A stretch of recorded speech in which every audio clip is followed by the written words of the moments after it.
You're born with 300 to 400,000 eggs, and that reserve will determine how long you are fertile.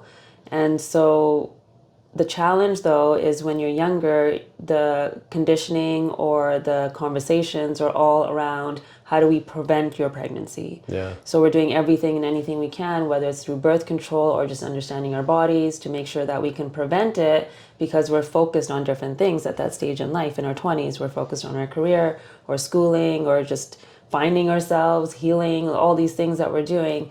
The awareness isn't there about our hormones or what's happening in our body and really preparing for our 30s, late 30s, or whatever it might be. So the thought just isn't there. So that's my challenge in reaching women at that stage, because if I say, okay, you know what, let's prepare your body for a pregnancy, they might, well, I don't know if I want children. I don't even have a partner. I don't know what my Right. life is going to look like. So at the end of the day, the education at that stage is really just about how do we balance your hormones? How do we keep you healthy? How do we do all the things that we do? Because that is what's going to create that optimal environment in your 30s or 40s so that you can have children and feel healthy. But the challenge, again, is they come to me when they're already in that state. Maybe they've had a miscarriage or two, or it's taking more time to conceive than they thought it would take, or now they're working with a fertility clinic and that's also not working and they're kind of stuck in this space. So there's a challenge there because when you're already working with a fertility clinic, they're already using language that's creating fear. So I just in the last couple of weeks have seen several women that have come to me and have said, you know, they measured my AMH, which is the anti-Mullerian hormone, which looks at your egg reserve. And they're telling me that I don't have any eggs left. I only have a few. I may not even be an IVF candidate, or if we do it, it may not work. I'm infertile. Like they're using that kind of language. And where I've seen women that have had low AMH, so basically being told that you don't have enough eggs, that we've been able to change that number. That number doesn't stay stuck in that state. And what this one summary or study that I read very, very quickly was that in 2019, the conversation started to happen that, wait, I think there's more things that are influencing our AMH, like the environment. So it just goes back to what we always talk about, the toxins in our environment, the diet, the stressors, the traumas, the everything will contribute to that number. So we can't solely look at just that number, but that's what they're doing in the fertility clinics, looking at just that number, not looking at the full picture of how their hormones are actually working or not working, so that they can try the other things first before injecting themselves with all these hormones and taking all these hormones that really cause havoc later in life. You said something super interesting, which I just want to come back to, which relates to this. And you said you spend the first chunk of your life, let's say quarter of your life, preventing pregnancy. Like what an energetic sort of paradox that is. Yeah. To go from suppress, suppress, suppress, prevent, shut it down to like, okay, game on. Maybe, I don't know if you have anything more to add there, but the other thing I also want to say too is that what an interesting conversation I have with young women who don't, like, we change so much in our 20s, right? Yeah. So much. And I didn't really know what I wanted in my 20s if it was going to relate to what I wanted in my 30s. And so I imagine that it would be really hard for a woman in her early 20s to really like be gung-ho about, yes, I'm going to have kids, it's going to look like this and whatnot. And maybe because they want personal authority, or they want to, you know, direct their energy into other areas and they don't have time to think about that. Or maybe it's like, yeah, it's not going to be an issue, so I can think about that later. But because of the world that we live in and what you just mentioned with regards to AMH and the environmental influence, like what sort of comes to your mind when I bring up that sort of suppression into like, okay, now it's on, versus where a woman is really at and how much that perspective changes over time? Yeah, so I think because of that suppression piece, there isn't a lot of education or conversation around.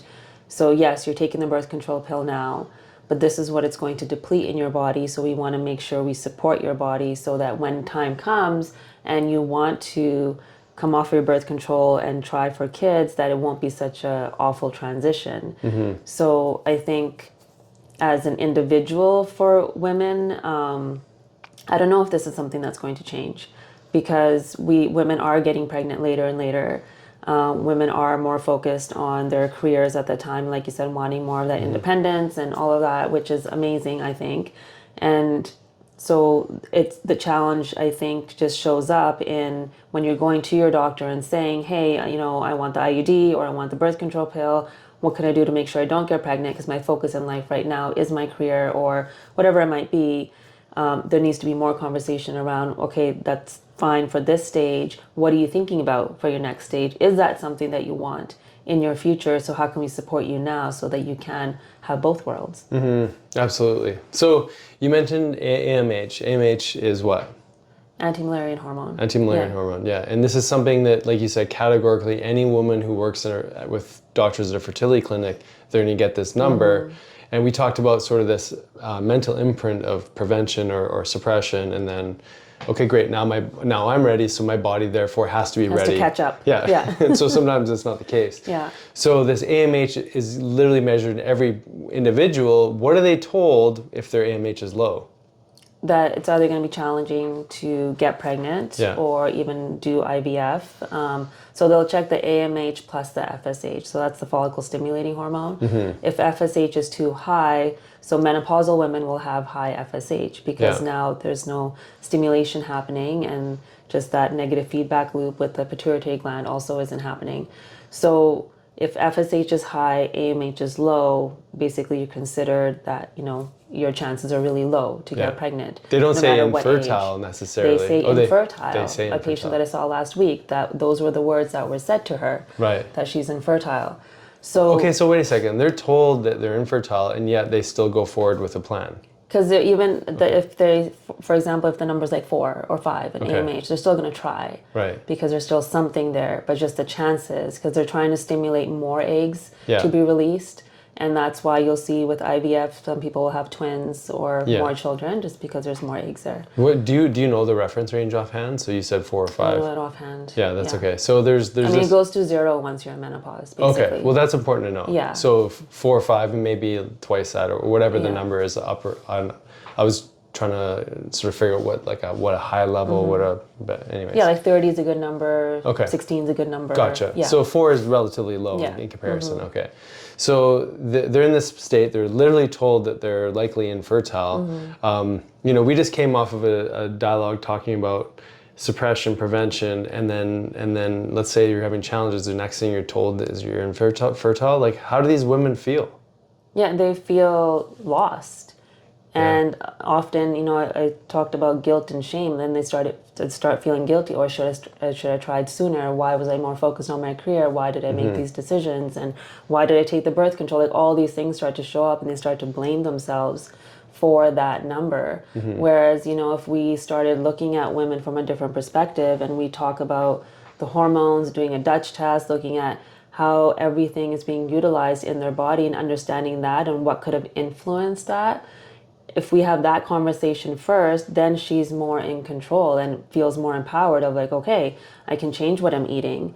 I can work on the stress levels that are, maybe navigating this high cortisol, low progesterone. I can work on my environment so I can create an optimal environment to see how my body responds.